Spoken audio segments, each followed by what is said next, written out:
हे, संभालो खुद को। तुम्हें पता है, जब जब तुम मेरे सामने आते हो मेरा ये दिल जोरों से धड़कने लगता है और मेरे पेट में जैसे हजारों बटरफ्लाईज एक साथ उड़ने लगती हैं। तुम्हारी बाहों में आते ही ऐसा लगता है मानो ये मेरे लिए दुनिया की सबसे महफूज जगह हो। ये कहते हुए शार्वी ने अपनी दोनों बाहें आहान के गले में डाल दी और उसके होंठ आहान के होठों की तरफ बढ़ने लगे। ये सब तुम इसलिए बोल रही हो क्योंकि तुम इस वक्त नशे में हो। आहान ने शार्वी के पतले नाजुक होठों को अपने होठों की तरफ बढ़ने से रोकते हुए कहा, कुछ इस कदर मुझे तुम में सिमट जाने दो। अब रोको ना मुझे यूं, खुद पर बिखर जाने दो। ये कहते हुए शार्वी ने धीरे से आहान के होठों को चूम लिया।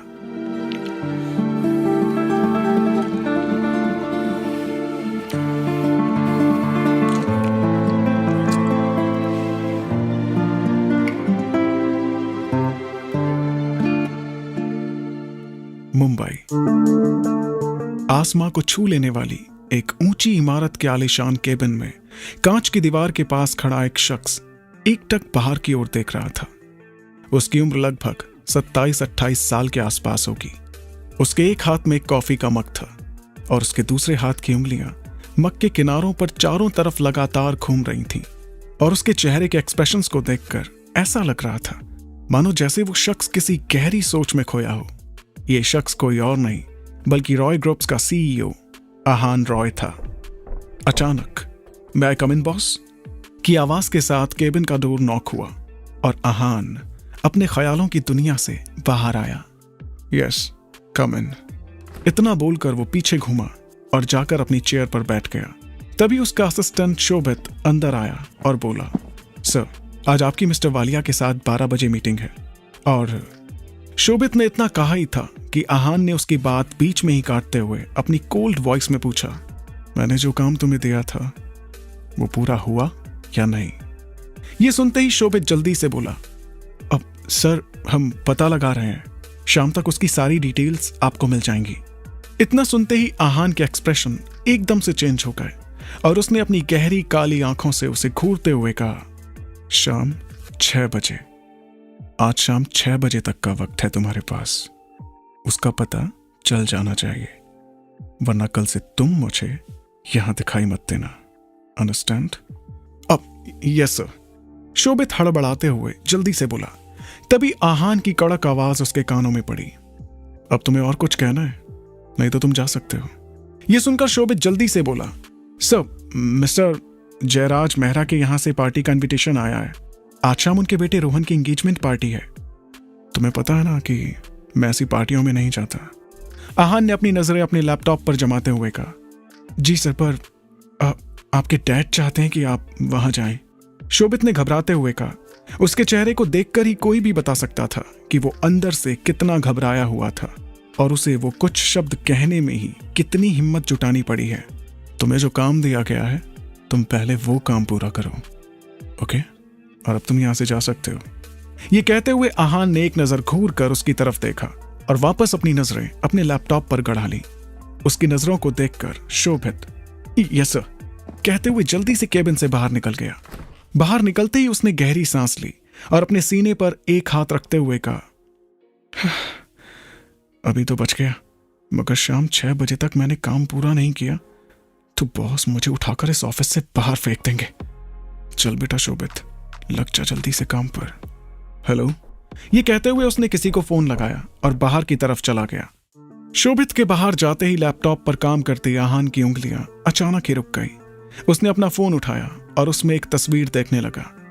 तस्वीर देखते ही उसकी गहरी काली आंखें अचानक से चमक उठी और उसके एक्सप्रेशनलेस चेहरे पर एक छोटी सी स्माइल आ गई, जिससे उसके गालों पर पड़ने वाला हल्का सा डिंपल नजर आने लगा, जो उसके हैंडसम चेहरे को और भी हैंडसम बना रहा था। अचानक ही वो तस्वीर देखते हुए उसके लब कुछ बुदबुदा उठे।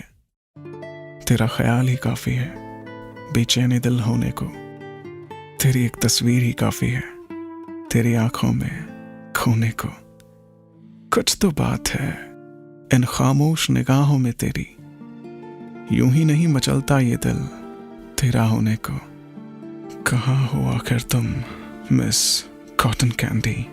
ये कहते हुए उसने अपना फोन वापस टेबल पर रखा और अपने लैपटॉप में बिजी हो गया।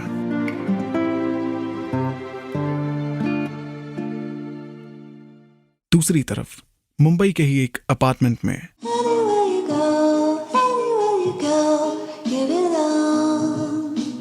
शार्वी, शार्वी उठना यार, देख अब उठ भी जा। अरे इतना कौन सोता है यार, वो भी अपनी ही एंगेजमेंट के दिन। 10 बज गए यार। ये कहते हुए वानी ने शार्वी का ब्लैंकेट खींचा।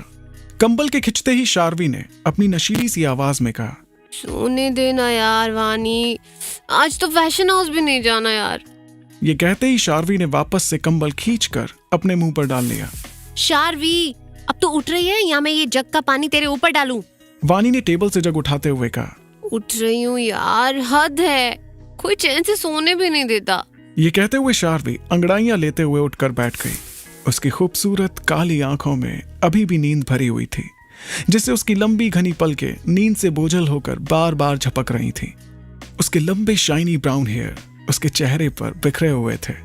उसने धीरे से अपने सर को दोनों हाथों से पकड़ते हुए अपनी लो वॉइस में कहा, ओफ, मेरा सर इतना दर्द क्यों कर रहा है यार? दर्द नहीं करेगा तो क्या करेगा मैडम? कल रात तूने इतनी पी जो थी, कितनी मुश्किल से तुझे मैं यहाँ लेकर आई थी। अब ये ले नींबू पानी पकड़ और जल्दी से अपना ये हैंगओवर उतार और फ्रेश हो जा। अभी तेरे घर जाकर फैमिली ड्रामा देखना भी तो बाकी है। अब तक तो तेरी बड़ी मॉम ने घर में हंगामा भी मचा दिया होगा। ये कहते हुए वानी ने शार्वी के हाथ में नींबू पानी का ग्लास पकड़ाया और रूम से बाहर निकल गई।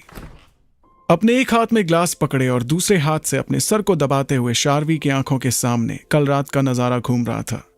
उसे याद आया कि कैसे वो कल रात अपनी बचपन की दोस्त वानी के साथ अपनी और रोहन की एंगेजमेंट की खुशी में पार्टी करने क्लब गई थी, जहां उसका सामना उसकी कजन और उसके दोस्तों से हुआ था और उसकी कजन शिल्पा ने उसके दोस्तों के साथ मिलकर उसकी बहुत बेइज्जती की थी। उनकी कड़वी बातें सुनकर शार्वी का दिल पूरी तरह से निराशा में डूब गया था और उसकी झील सी गहरी आंखों में आंसू मोती की तरह झिलमिलाने लगे थे। और तब उसने सॉफ्ट ड्रिंक की जगह गलती से वोडका पी ली। शुरू में उसे बहुत अजीब फील हुआ, लेकिन उसके बाद उसने लगातार एक के बाद एक लगभग 4-5 शॉट लिए, जिसकी वजह से वो पूरी तरह से नशे में धुत हो चुकी थी और वानी उसे बड़ी मुश्किल से अपने फ्लैट तक लेकर आई थी, क्योंकि ऐसी हालत में अगर वो अपने घर जाती तो हमेशा की तरह उसकी बड़ी माँ अच्छा खासा ड्रामा करती। क्यों? उस घर में कोई भी उसके साथ अच्छा बिहेव नहीं कर सकता। 5 साल पहले उसके मॉम डैड की एक एक्सीडेंट में मौत हो जाने के बाद बस एक उसकी दादी ही है जो उससे प्यार करती हैं, उसकी फिक्र करती हैं। आखिर दादी और वानी के अलावा उसका है ही कौन इस दुनिया में अपना कहने को। ये सब याद आते ही एक बार फिर उसकी आंखों में आंसू झिलमिलाने लगे। लेकिन सामने की दीवार पर लगी घड़ी पर जैसे ही उसकी नजर पड़ी, उसने फौरन अपने आंसुओं को पोंछा। उसे याद आया आज उसकी जिंदगी का बहुत बड़ा दिन है। आज उसकी और रोहन की एंगेजमेंट है। कम से कम अब तो उसे वो प्यार और खुशी मिलेगी जिसके लिए वो आज तक तरसती आई है। ये सब सोचते ही उसके चेहरे पर एक हल्की सी मुस्कान आ गई। उसने जल्दी से नींबू पानी पिया और वॉशरूम की तरफ चली गई। उसके सर में अभी भी काफी दर्द था। उसने तेजी से अपने सर को झटका और अपने कपड़े रिमूव करने लगी, लेकिन जैसे ही उसकी नजर सामने मिरर पर पड़ी तो वो शॉक्ड रह गई। उसके नेक पर लव बाइट के निशान थे। उसने घबराकर एक बार फिर खुद को शीशे में देखा और खुद में ही बड़बड़ाई, ये मेरी नेक पर कैसे निशान है? और ये मेरे नेक पर कैसे आए? क्या कल रात मैंने नशे में किसी के साथ? ये ख्याल दिमाग में आते ही वो बुरी तरह से घबरा गई और खुद की बॉडी को अच्छी तरह से चेक करते हुए कल रात हुआ क्या था ये याद करने की कोशिश करने लगी। लेकिन उसे कुछ भी याद नहीं आ रहा था। अपने दिमाग पर ज्यादा जोर देने पर बस कुछ धुंधली तस्वीरें उसके सामने आ रही थीं कि जैसे वो किसी शख्स की बाहों में है और वो उस शख्स को पैशनेटली किस कर रही है।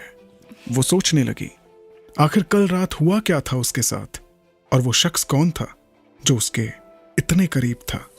बहते पानी के नीचे खड़ी शार्वी अपनी आंखों को बंद किए धीरे से बोलती है, आखिर कौन हो तुम?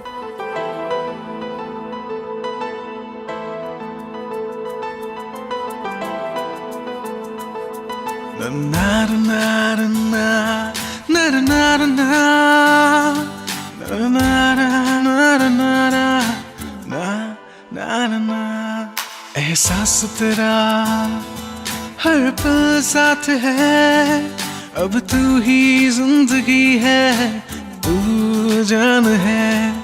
एहसास तेरा हर पल साथ है, अब तू ही जिंदगी है, तू जान है।